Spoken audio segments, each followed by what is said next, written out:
Hello everyone. तो आज हम लोग पढ़ने वाले हैं topic 3.2 hunger hardship and popular revolt. इससे कि पहले की जो वीडियो थी उसमें हम लोगों ने पढ़ा था the romantic imagination and national feeling, जिसमें हमने देखा था कि नेशनलिज्म का डेवलपमेंट कैसे कल्चर के थ्रू हुआ। और उसमें हमने ये भी देखा था कि कैसे एक जो पोलिश लैंग्वेज है वो स्ट्रगल का सिंबल बना था रशियन डोमिनेंस के अगेंस्ट। ठीक है, तो अब हम लोग पढ़ने वाले हैं hunger hardship and popular revolt. तो चलिए स्टार्ट करते हैं। The 1830s were years of great economic hardship in Europe. तो क्या था कि 1830 का जो ईयर था वो उस टाइम यूरोप में काफ़ी कंगाली चल रहा था, मतलब काफ़ी तंगी चल रहा था। उस टाइम रोज़गार ज़्यादा नहीं था। The first half of the 19th century saw an enormous increase in population all over Europe. क्योंकि जो इस टाइम क्या हुआ था कि पॉपुलेशन रैपिडली इंक्रीजिंग करने लगा था। 1800 के बाद से पॉपुलेशन रैपिडली इंक्रीज करने लगा था पूरे यूरोप में। In most countries there were more seekers of jobs than employment. तो अब जब पॉपुलेशन बढ़ेगा तो जॉब की भी डिमांड होगी ना, क्योंकि पॉपुलेशन बढ़ेगा तो खाने का भी होगा टेंशन, तो उसके लिए पैसा चाहिए, पैसे के लिए जॉब चाहिए। ठीक है, तो population from rural areas migrated to the cities to live in over crowded slums. और सबको पता है कि सिटी में ज़्यादा रोज़गार मिलता है, एम्प्लॉयमेंट मिलता है, गांव में कम। तो क्या होगा कि लोग जो गांव में रहते हैं वो शहर आना शुरू कर दिए थे। ठीक है, small producers in towns were often faced with stiff competitions from imports of cheap machine made goods from England. क्या होता था ना कि इंग्लैंड में जो मशीन मेड गुड्स बनती थी तो वहाँ से उन सब चीज़ों का जो इम्पोर्ट होता था पूरे यूरोप में, तो वो सस्ती रहती थी, मतलब कॉस्टली ज़्यादा नहीं रहती थी। और जो हैंडमेड रहता था, यानी कि मशीन मेड कॉस्टली रहती थी, और मशीन मेड चीपेस्ट रहता था, सस्ता रहता था। और जो हैंडमेड होता था, जैसे कपड़ा वगैरह हैंडमेड होता था ना पहले, बुन बुन के स्पिंडल से बनाया जाता था, तो वो सब काफ़ी महंगा होता था। तो जब सस्ती चीज़ें होंगी मार्केट में तो लोग सस्ती चीज़ें ज़्यादा खरीदेंगे, महंगी चीज़ें कम खरीदेंगे। तो इस वजह से कंपटीशन काफ़ी हाई हो गया था।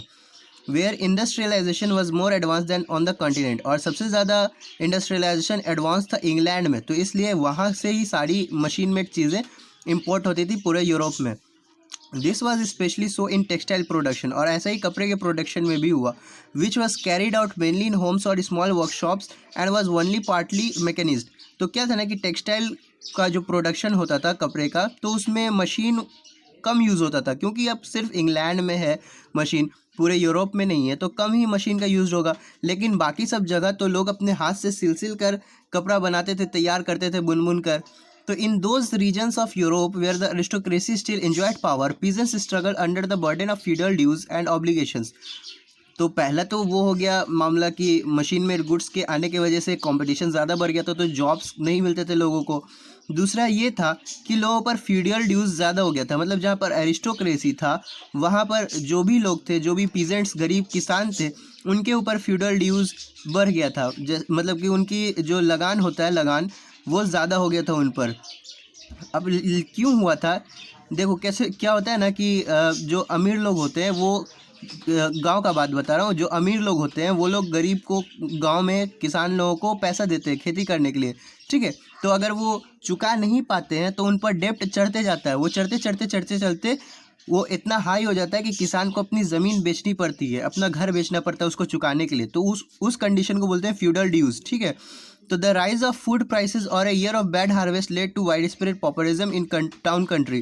क्या हुआ कि बैड हार्वेस्ट होने लगा था उस टाइम। ठीक है, हार्वेस्ट अच्छा नहीं हुआ, उपज अच्छी नहीं हुई, तो और क्या हुआ कि डिमांड ज़्यादा था, डिमांड ज़्यादा था खाने का। तो डिमांड जब ज़्यादा रहता है और सप्लाई कम रहता है तो वहाँ पर प्राइस जो है हाई हो जाता है।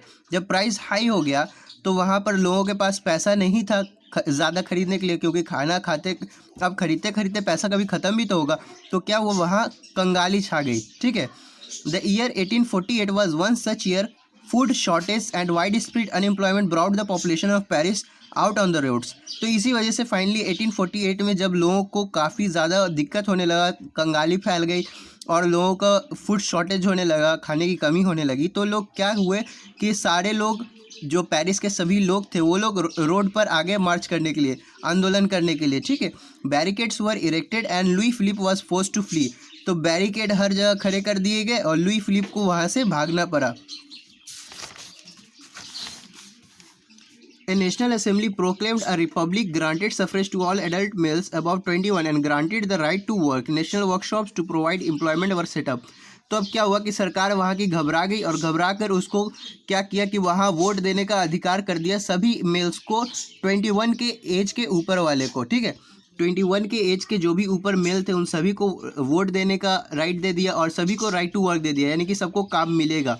बोला कि सबको काम मिलेगा और सबको वोट भी दे सकता है और यहाँ वोट से ही अब गवर्नमेंट बनेगी। तो वहाँ पर एम्प्लॉयमेंट के लिए काम चालू हो गया। अर्लियर इन 1845, तो उस टाइम से 1848 से पहले 1845 में weavers in Silesia had led a revolt against contractors who supplied them raw material and gave them orders for finished textile but drastically reduce their payment. क्या था कि मशीन के आने से वहाँ पर काफ़ी कंपटीशन ज़्यादा हो गया था सिलेसिया में, ठीक है। तो अब प्रोडक्शन ज़्यादा है, डिमांड ज़्यादा है, पॉपुलेशन ज़्यादा है। अब आप मान लीजिए 2 बंदा है, ठीक है, एक काम को करने के लिए 2 बंदा है, तो वहाँ पर कंपटीशन तगड़ा हो जाएगा, एक कम पैसा भी मिलेगा तो करना चाहेगा कोई ना कोई।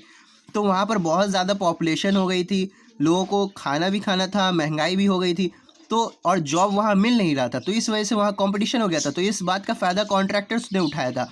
कॉन्ट्रैक्टर्स ने क्या किया था कि उनको ऑर्डर देते थे और उनको पेमेंट कम देते थे। ऑर्डर देते थे, फिनिश प्रोडक्ट्स लेते थे, लेकिन उनका पेमेंट कम था, कम कर देते थे, ठीक है।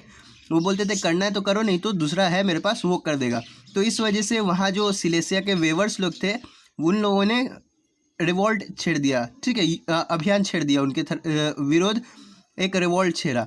रिवॉल्ट होता है, रिवॉल्यूशन जो हुआ वो हुआ हथियार से लड़ी जाने वाली युद्ध, ठीक है, या आप कोई भी कर रहे हैं, प्रोसेसन कर रहे हैं तो वो हथियार से की जाने वाला प्रोसेसन।